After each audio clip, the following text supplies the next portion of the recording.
Relation between rate and time के पहले दो पार्ट बनाने के बाद अब बारी है तीसरे पार्ट की, जिसमें हम बात करेंगे टाइम निकालते हैं, वो टाइम कैसे निकालेंगे। जब पहले पार्ट में हमने निकाला था ब्याज, SI सिंपल इंटरेस्ट, वहाँ पर हमारे पास बने थे 24 सवाल, ठीक है। फिर हमने रेट की बात करी थी सेकंड पार्ट में, वहाँ हमारे पास बने थे 16 सवाल। यहाँ पर हमारे पास बनेंगे 16 सवाल, लेकिन बेसिकली जो पूछे जाते हैं वो अक्सर 4 सवाल होते हैं। उन्हीं 4 सवालों में से 4 निकल के आएंगे, तो वो हमारे पास टोटल 16 सवाल बन जाते हैं, ठीक है। अभी मैं आपको बताता हूँ कि वो 16 सवाल वो कैसे हमारे पास बनेंगे। ठीक वैसे ही जैसे मैंने पहले दो पार्ट में सवाल कराए थे, वैसे ही इसमें भी सवाल करेंगे, ठीक है। मैं यहाँ पर 4 इसे कर लेता हूँ। प्रिंसिपल मैं लिख लेता हूँ यहाँ, पहले में प्रिंसिपल है 1000 मैंने यहाँ ले लिया, ठीक है। रेट है मेरे पास 5% जो कि मंथली है। टाइम इसने हमसे पूछा है, ठीक है। ब्याज मेरे पास है 50 रुपये, ठीक है। ब्याज है मेरे पास 50 रुपये। अगला है केस, अगले केस में है प्रिंसिपल 1000, रेट है 5% जो कि है क्वार्टरली, ठीक है। टाइम इसने हमसे पूछा है और ब्याज है मेरे पास 50 रुपये, ठीक है। अगला केस है प्रिंसिपल है 1000 और रेट है मेरे पास 5% और इस बार रेट है हाफ ईयरली में, ठीक है। टाइम हमसे इसने पूछ लिया और ब्याज है मेरे पास 50 रुपये, ठीक है। अगला केस मेरे पास बनता है प्रिंसिपल है 1000, रेट है 5% जो कि इस बार है ईयरली में, एनुअल यानी कि वार्षिक, ठीक है। ईयर टाइम है मेरे पास जो हमने निकालना है और SI है 50, ठीक है। सोल्व कर लेते हैं। पहला केस ले लेते हैं हम यहाँ, पहला केस, ठीक है। 1 2 3 4, ठीक है। इन्हीं में से ही इसमें इस यहाँ पर 4 केस हैं, 4 यहाँ है, 4 यहाँ है, 4 यहाँ है, ऐसे करके 16 केस हो गए। लेकिन जो मेनली 4 केस पूछे जाते हैं वो मैंने बोर्ड पे यहाँ लिख दिए हैं, ठीक है। अब इसी में से हम निकालेंगे 4 करके, 4 यहाँ, 4 यहाँ, 4 यहाँ, आप बस देखते जाओ, ठीक है। ब्याज मेरे पास है 50, ब्याज मेरे पास 50 है, प्रिंसिपल है 1000, ठीक है। रेट है 5%, टाइम इसने हमसे पूछा है, तो यहाँ पर टाइम की जगह पर हम T ही लिखेंगे। एक बात यहाँ नोट करने की है, बहुत ज़्यादा इम्पोर्टेंट बात है। नोट करने वाली बात क्या है, जब हमसे वो टाइम पूछेगा, जब भी वो हमसे टाइम पूछेगा तो हमें यहाँ सिर्फ T लिखना है, यहाँ कोई भी फेरबदल नहीं करना, ना इसमें किसी भी संख्या में कोई भी फेरबदल नहीं करना, ठीक है। ये नोट करने की बात है। यहाँ भी मैं लिख देता हूँ वही सेम बात, 50,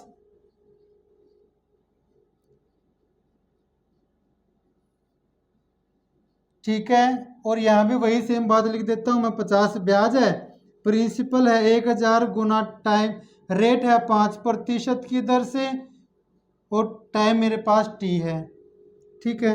इनमें क्या फ़र्क होगा वो मैं अभी बता दूंगा साथ साथ में, टाइम और ये बटे 100, ठीक है। इतना हो गया क्लियर, कोई दिक्कत नहीं है।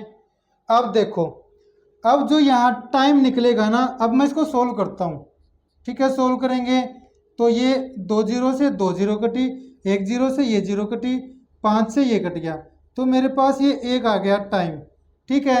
सेम ऐसे ही यहाँ पर भी आएगा, 5 से 5 कटेगा, ये टाइम मेरे पास 1 यूनिट आ गया, ठीक है। ऐसे ही यहाँ कटेगा, 5 से 5 कटेगा तो 1 यूनिट मेरे पास टाइम आ गया। ऐसे ही 2 जीरो से 2 जीरो, 1 जीरो से 1 जीरो, 5 से 5, और ये टाइम आ गया मेरे पास 1 यूनिट। अब आपको लग रहा होगा कि सर यहाँ पर तो टाइम की वैल्यू 1 1 1 आ गई सभी में, यहाँ भी यहाँ भी यहाँ भी।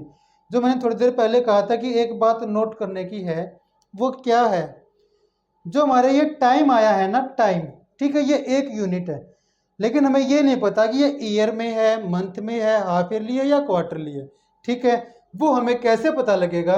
जो हमारी रेट होगी उसके हिसाब से वो हमें पता लगेगा, ठीक है। जो हमारी रेट होगी उसके हिसाब से वो हमें पता लगेगा कि टाइम क्या है। अब मैंने कहा था कि उन्हीं में से हमें 4 सवाल मिलेंगे, वो भी मैं साथ साथ बता दूंगा। बस टॉपिक हो गया कंप्लीट, ठीक है। छोटा सा टॉपिक था ये।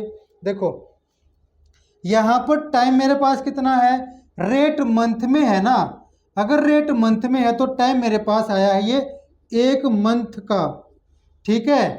रेट यहाँ क्वार्टरली है तो टाइम मेरे पास आया है 1 क्वार्टर का, 1 क्वार्टर का, यानी कि 3 मंथ का टाइम, ठीक है।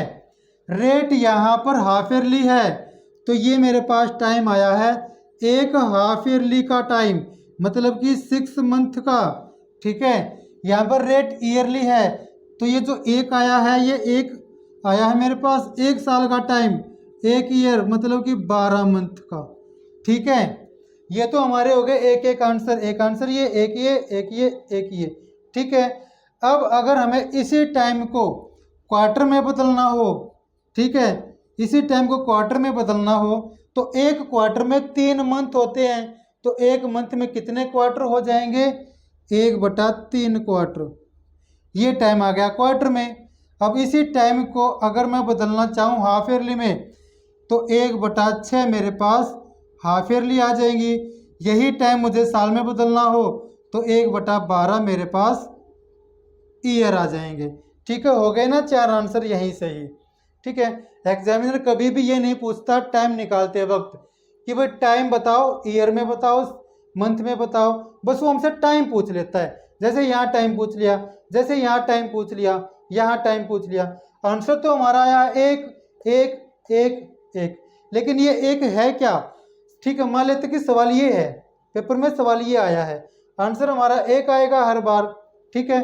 मान लो कि पेपर में चारों के 4 सवाल दे दिए, ये भी पेपर में है, ये भी पेपर में है, ये भी पेपर में, ये भी पेपर में, हमने सोल्व किया, सभी का आंसर t बराबर 1 आया, t बराबर 1, ओ एन ई 1 1। तो अब हम ऑप्शन क्या लगाएंगे, ऑप्शन में लिखा होगा 1 मंथ या 1 क्वार्टर या 1 हाफ ईयरली या 1 ईयर। ये बहुत ज़्यादा इंपॉर्टेंट बात है, ठीक है। बच्चे कंफ्यूज हो जाते हैं कि t टाइम बराबर 1 आ गया, ओ एन ई 1 1 मतलब कि 1, तो अब आंसर किस पे लगाए, तो आंसर हमें रेट से पता लगेगा। रेट मंथली है तो टाइम भी मंथ में आया है, रेट क्वार्टरली है तो टाइम भी क्वार्टर में आया है, मेरे पास 3 मंथ है। अगर मैं इसको मंथ में बदलना चाहूँ टाइम को तो मेरे पास 3 मंथ होगा, ठीक है। टाइम को मैं अगर हाफ ईयरली में बदलना चाहूँ, हाफ ईयरली में, तो मेरे पास हाफ ईयरली हो जाएंगे यहाँ पर 1/2 हाफ ईयरली, ठीक है, 1/2 हाफ ईयरली हो जाएंगी। इस टाइम को मैं अगर ईयर में बदलना चाहूँ तो मेरे पास 1/4 ईयर हो जाएंगे, ठीक है। रेट से हमें पता लगेगा आंसर में कि वो टाइम किस में आया है। यहाँ रेट हाफ ईयरली में था तो यहाँ पर एक जो आया है वो 1 हाफ ईयर है, मतलब कि 6 महीने के बराबर, ठीक है। रेट यहाँ पर ईयर में है तो जो ये 1 आया है ये साल में आया है, ठीक है। ये बहुत ज़्यादा इंपॉर्टेंट बात है, नोट करने की है। टाइम हमें कैसे पता लगेगा, रेट से हमें टाइम पता लगेगा। जो हमारा आंसर आता है उसमें हम इसको जोड़ देंगे, 1 आया है तो 1 क्वार्टर का टाइम है, आंसर 1 आया है तो 1 हाफ ईयर का टाइम है, आंसर 1 आया तो 1 ईयर का टाइम है, आंसर यहाँ 1 आया है तो 1 मंथ का टाइम है, ठीक है। यहाँ 4 आंसर इन्हीं से आए हैं। 1 मंथ को मैं 1/6 हाफ ईयर लिख सकता हूँ, 1 मंथ को मैं 1/3 क्वार्टर लिख सकता हूँ, 1 मंथ को मैं 1/12 ईयर लिख सकता हूँ। ऐसे ही 1 क्वार्टर को मैं 3 मंथ लिख सकता हूँ, 1 क्वार्टर को मैं 1/2 हाफ ईयर लिख सकता हूँ, क्योंकि 1 हाफ ईयर में 2 क्वार्टर होते हैं, इसलिए 1 क्वार्टर में 1/2 हाफ ईयर आएंगे। एक क्वार्टर को मैं 1/4 ईयर लिख सकता हूँ। ठीक है, अब वो यहाँ टाइम पूछे कि टाइम निकालो, लेकिन मंथ में निकालना है। टाइम आया तो हमारा हाफ ईयर में है, मंथ में उसने पूछा है, तो कितने हो जाएंगे, 6 मंथ हो जाएंगे। ठीक है, अब वो कहता है कि टाइम को क्वार्टर में बताइए, टाइम को क्वार्टर में बताइए।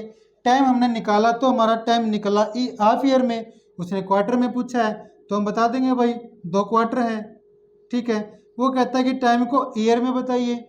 टाइम हमारा आया है हाफ ईयर में, उसने ईयर में पूछा है, बता देंगे भाई 1/2 ईयर है। बस टाइम कितना है, 1/2 ईयर है। ठीक है, यहाँ टाइम हमारा आ गया 1 साल का। और वो कहता है कि सवाल ये दे दिया, टाइम बताइए मंथ में। ठीक है, सोल्व करेंगे तो हमारे पास टाइम आएगा ईयर में, लेकिन जब उसने हमसे मंथ में टाइम पूछा है तो उसको ईयर में सोल्व करके बता देंगे भाई 12 मंथ है। बस बात खत्म। ठीक है, वो कहता है कि टाइम बताइए क्वार्टर में, हम क्वार्टर में टाइम बता देंगे। ठीक है, 1 साल में 4 क्वार्टर होते हैं, 4 क्वार्टर में टाइम कितना आ गया, 4 क्वार्टर का। वो कहता है टाइम बताइए भाई हाफ ईयरली में।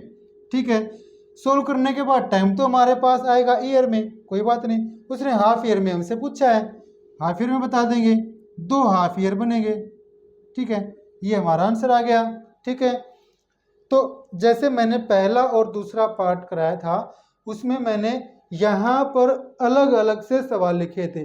4 सवाल लिखे, फिर 4, फिर 4, फिर 4, ऐसे करके 16 सवाल बनाए थे। फर्स्ट पार्ट में 6 सवाल लिखे, फिर 6 लिखे, फिर 6 लिखे, फिर 6 लिखे, ऐसे करके 24 सवाल बनाए थे। लेकिन यहाँ पर इनको निकालने का छोटा तरीका क्या है, जो सवाल दे रखा है उसको सीधा सा सोल्व कर दो, जो हमारे पास आंसर आएगा वो यहाँ से हमें पता लग जाएगा। जो दर होगी वो टाइम हमारे पास आएगा। दर क्वार्टरली है तो टाइम क्वार्टरली आ गया। उसने अब टाइम हमसे हाफ ईयरली पूछा है, इसको हाफ में बदल दो। मंथ पूछा है, इसको मंथ में बदल दो। ईयरली पूछा है, इसको ईयर में बदल दो। मान लो ये सवाल है, हम इसको सीधा सा सोल्व कर लेंगे बिना कुछ सोचे समझे। वैल्यू पुट रखेंगे, वैल्यू पुट करेंगे और सोल्व कर लेंगे। टाइम मेरे पास आएगा हाफ ईयरली में, मतलब कि 1 आधा साल। ठीक है, अब वो कहता है क्वार्टर में बताइए, क्वार्टर में बता देंगे चेंज करके। महीने में पूछता है, महीने में बता देंगे। हाफ ईयरली में पूछता है, हाफ ईयरली में बता देंगे। ठीक है, ऐसे ही इस सवाल को सोल्व करेंगे तो टाइम मेरे पास 1 साल का टाइम आएगा। ठीक है, उसने अगर पूछा सिर्फ टाइम तो 1 साल का टाइम है। अगर वो कहता है कि टाइम को बताओ महीनों में, तो इसको हम महीनों में बता देंगे भाई 12 महीने है, सीधी सी बात है। वो कहता है कि इसको सोल्व करो और टाइम बताओ क्वार्टर में, 4 क्वार्टर आ जाएगा। वो कहता है इसको सोल्व करो और टाइम बताओ हमें हाफ ईयरली में, तो हाफ ईयरली हमारे पास 2 हाफ ईयर आ जाएंगे। ठीक है, ऐसे करके ये 16 सवाल हमारे पास कंप्लीट हो गए। ठीक है, 24 सवाल पार्ट 1 में है, 16 सवाल पार्ट 2 में है, 16 सवाल ये पार्ट 3 में है। टोटल सवाल हमारे पास हो गए 56। ठीक है, टाइम और रेट के जो भी सवाल होते हैं, ये 56 सवाल ऐसे हैं कि इनसे बाहर कोई भी सवाल नहीं आता। ठीक है, मैंने बिल्कुल सब कुछ क्लियर कर दिया, सब कुछ मैंने यहाँ पर कवर करा दिया है। ठीक है, इस चैप्टर का कंसेप्ट और ये जो है relation between rate and time, इन दोनों को मिला करके अब चैप्टर में कुछ भी खास नहीं बचा। अब जो कुछ बचा है वो कुछ ट्रिकी क्वेश्चंस होते हैं, जिनको एग्जामिनर किसी खास ट्रिक को नज़र में रख के बनाता है, और वो कुछ टाइप्स में आते हैं। एक टाइप तो मैंने कवर करा ही दिया है। ठीक है, ये साधारण सवाल जो होते हैं, लगभग जो छोटे मोटे सवाल होते हैं वो। अब आने वाली जो वीडियोस होंगी उसमें मैं इस चैप्टर को टाइप्स में बताऊंगा। जैसे कि मैंने शुरू में बताया था कि कुछ टाइप ऐसे हैं कि किसी रेट पर मूलधन यानी कि प्रिंसिपल खुद का इतना गुना हो जाता है, खुद का उतना गुना हो जाता है। या कुछ ऐसे टाइप होते हैं कि कुछ टाइम पीरियड बाद किसी खास रेट पर प्रिंसिपल जो ब्याज आएगा वो प्रिंसिपल का इतना गुना होगा या उसके बराबर आएगा। या फिर कुछ ऐसे सवाल भी होंगे, एक टाइप ऐसा बनेगा कि किसी प्रिंसिपल पर 5 महीने का जो ब्याज होगा किसी खास रेट पर, और 6 महीने का जो ब्याज होगा उनका हमें अंतर दे दिया जाएगा, हमसे प्रिंसिपल पूछ लेंगे। ठीक है, या उनका जोड़ दे दिया जाएगा, हमसे प्रिंसिपल पूछ लेंगे।